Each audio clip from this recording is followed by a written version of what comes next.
સ્વાગત છે તમારું જ્ઞાન જગતની અંદર। આજે આપણે એક મેઇન મુદ્દા ઉપર ચર્ચા કરવાની છે, જે તમે નિહાળી રહ્યા છો, અને મુદ્દાનું નામ છે આપણું સંસ્કૃત જે ગદ્ય અધ્યાપન છે તેમના પદ્ધતિઓના સંદર્ભમાં આપણે વાત કરવાના છીએ। 9 મુખ્ય પદ્ધતિઓની જ્યારે વાત આવતી હોય ત્યારે તમારે ખાસ યાદ રાખવા જોઈએ કેટલાક મુદ્દાઓ પર વાત કરીએ તો આ જે 9 પદ્ધતિ છે ને બેઝિકલી તમે છે વિવિધ વિભાગની અંદર છે વહેંચી શકો છો। આ વિભાગો છે કેવા છે એમના સંદર્ભમાં આપણે વાત કરીએ તો તમને અત્યારે ડિસ્પ્લે ઉપર દેખાઈ રહ્યા છે કેટલાક મુદ્દાઓ છે। પ્રાથમિક અને સક્રિય અધ્યાપન પદ્ધતિઓ, વિશ્લેષણાત્મક અને વ્યવસાયલક્ષી પદ્ધતિઓ। સંસ્કૃતની જે મુખ્ય પદ્ધતિઓ છે ખાસ કરીને આપણે જોઈએ છીએ કે મોટા ભાગે અનુવાદ શબ્દ છે આપણે સમજતા હોઈએ છીએ, પણ ખાસ કરીને તમને બધાને ખ્યાલ હોવો જોઈએ કે અનુવાદ છે માત્ર શબ્દ આપણે જ્યારે પ્રયોજીએ છીએ ત્યારે એ અનુવાદના તરફેણમાં આપણે વાત કરીએ તો બે શબ્દ હું તમને સમજાવું। એક તો અનુવાદ અને બીજો છે ભાષાંતર। આ બંનેમાં એક બહુ માઇનોર ડિફરન્સ છે। શા માટે અનુવાદ પદ્ધતિ ઉપર જવું છે એટલા માટે તમને પહેલા આ વસ્તુનું સ્પષ્ટીકરણ શેર કરી દઉં છું।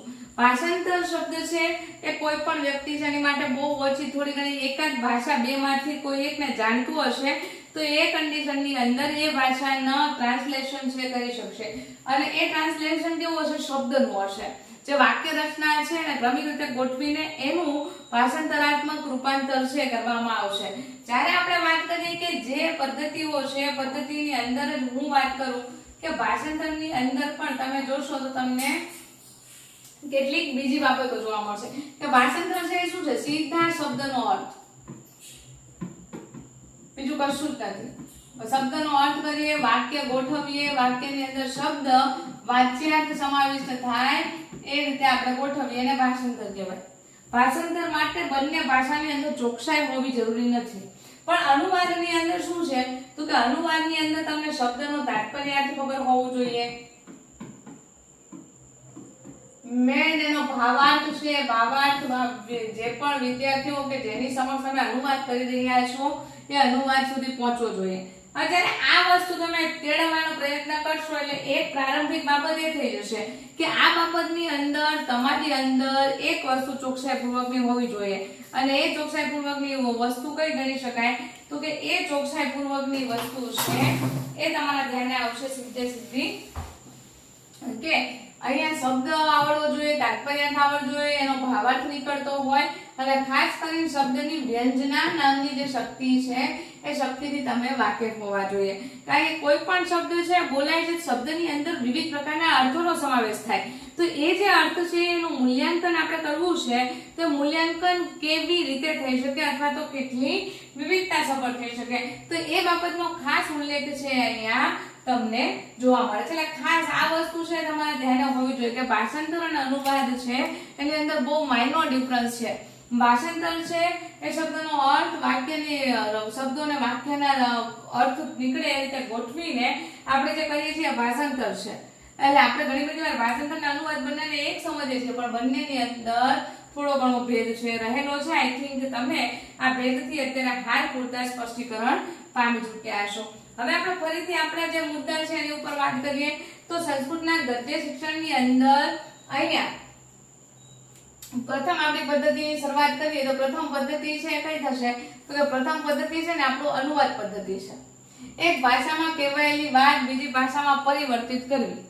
બીજા શબ્દોમાં કહીએ દાખલા તરીકે સંસ્કૃત ભણાવી રહ્યા છો તો સંસ્કૃત અમે ગુજરાતી મીડિયમની અંદર ભણાવશો તો ગુજરાતીમાં અનુવાદ કરવાનું રહેશે, તમે સંસ્કૃત મીડિયમની અંદર કરો છો તો પ્રત્યક્ષ પદ્ધતિ, તો આ પદ્ધતિની કશી જ જરૂર નથી, બરોબર। પણ મોટા ભાગે આ પદ્ધતિ ક્યારે કામ લાગે? અનુવાદ પદ્ધતિ જ્યારે અન્ય માધ્યમની અંદર જે તે શિક્ષકો અભ્યાસ કરાવે છે તે સમયે।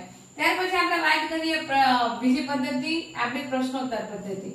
આ પ્રશ્નોત્તર પદ્ધતિ કોને કહેવાય તો કે સામાન્ય રીતે આપણે ભાષાની અંદર વિવિધ પ્રકારના શબ્દોનો ઉપયોગ કરીએ છીએ। જ્યારે શબ્દનો ઉપયોગ કરીએ છીએ ત્યારે શબ્દ સાથે જે પણ બાબતો જોડાયેલી છે, બરોબર, ધ્યાન રાખજો કે દાખલા તરીકે આપણે કોઈ એક શબ્દ છે એ બોલીએ છીએ પણ એ શબ્દના વિવિધ પ્રકારના અર્થો હોય છે, તો એ અર્થને ઘણી બધી વાર આપણે પૂર્વ પ્રત્યય લગાવીએ, પર પ્રત્યય લગાવીએ તો એ બંને પ્રત્યયો લાગે તો શબ્દનું પાછું અર્થઘટન કરી જાય, બરોબર। તો પ્રશ્નોત્તર પદ્ધતિથી એકંદરે છે માત્ર શિક્ષક કેન્દ્રી ન રહેવાના કારણે વિદ્યાર્થી કેન્દ્રી છે આ પદ્ધતિ કરી શકાય।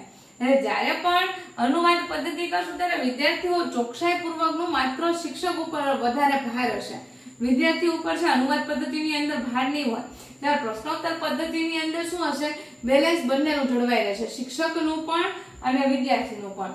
એ પછી આપણે વાત કરીએ તો ટીકા પદ્ધતિ. હવે તમને બધાને ખબર છે કે ઘણા બધા પ્રકારના ગ્રંથો રચાયા, ખાસ કરીને આપણે જોઈએ તો શ્રીમદ ભાગવત ગીતાનું અધ્યયન છે એ આ પદ્ધતિ દ્વારા કરાવી શકાય. પણ મોટા ભાગે આ પદ્ધતિ ક્યારે, તો કે માધ્યમિક, ઉચ્ચતર માધ્યમિક શાળાના બાળકો અને કોલેજના બાળકો છે એની માટે આ પદ્ધતિ વધારે હિતાવહ રહેશે, કારણ કે આમાં વિવેચન અને સમીક્ષા છે એની છણાવટ કરવાની છે. અત્યારે આપણે કોઈ પણ પ્રવૃત્તિની અંદર વિવેચન કરતા હોય તો વિવેચનના સંદર્ભમાં આપણી એક ચોકસાઈ હોવી જોઈએ કે જે તે બાબત ઉપર આપણે બોલવા માંગીએ છીએ એ વિષય વસ્તુનું આપણે ઊંડાણપૂર્વકનું જ્ઞાન હોવું જોઈએ.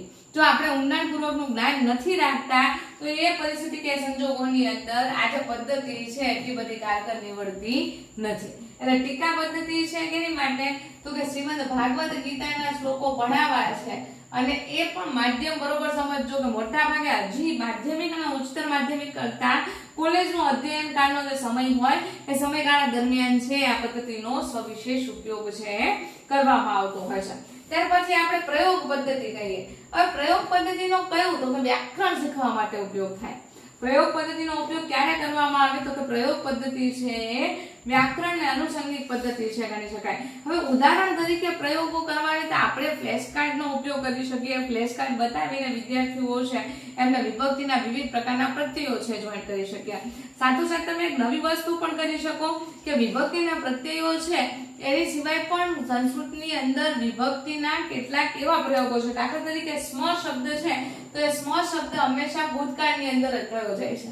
આ એનો નિયમ છે કે સ્મ શબ્દ જ્યારે પ્રયોજાતો હોય ત્યારે એ ભૂતકાળને દર્શાવતો હોય છે. તો આ જે પ્રયોગ પદ્ધતિ છે એના દ્વારા આપણે 4-5 વિવિધ પ્રકારના ઉદાહરણો વિદ્યાર્થીઓની સમક્ષ પ્રેઝન્ટ કરશું એટલે ખરેખર એની ભાષાકીય સમજ છે એ વિકસશે અને એ પોતાના પ્રત્યુત્તર છે એને બહુ સારી રીતે સ્પષ્ટ રીતે જણાવી શકશે. ત્યાર પછી આપણે વાત કરીએ સંદર્ભ પદ્ધતિ.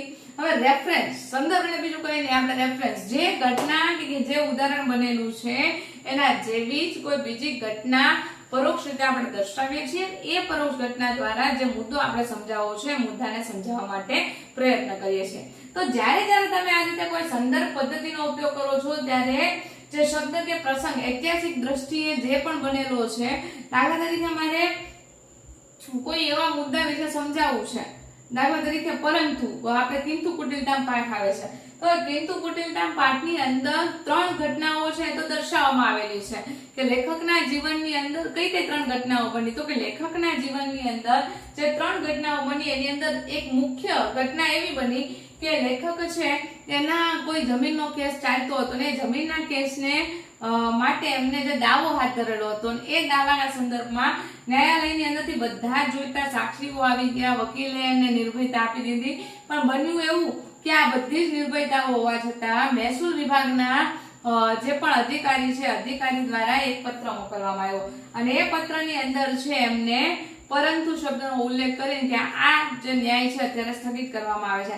આપણે રોજબરોજની જીવનની અંદર પણ પરંતુની ઘટનાઓ બને જ છે ને. ઉદાહરણ તરીકે એક સરસ ઉદાહરણ આપું તમને, તમે વર્ગખંડની અંદર જાઓ છો, તમે કોઈ બુક સ્લેટ્સ કે વધારે ચેક કરવા ના હોય, કોઈ વિદ્યાર્થી આકસ્મિક રીતે આ લખાણ છે નથી લખાણ તો એ શું કરવાનું છે કે હું લાવ્યો જ છું, હોમવર્ક મારું બધું જ કમ્પ્લીટ છે પણ મારો બુક છે એ ભૂલાઈ ગઈ છે. તો પરંતુનો ઉપયોગ છે આપણે સંદર્ભની રીતે જોડ કરી શકીએ. આ રીતે કોઈ એવું મૂલ્ય શિક્ષણ છે કે જેને ધરાવતો પાઠ હોય એના સંદર્ભમાં દાખલા તરીકે લોભી પથિકની કથા આવે છે ધોરણ 12 ની અંદર, કંકણ સુવર્ણ કંકણસ્ય અને કંકણસ્ય તો લોભ એના પાઠનું નામ.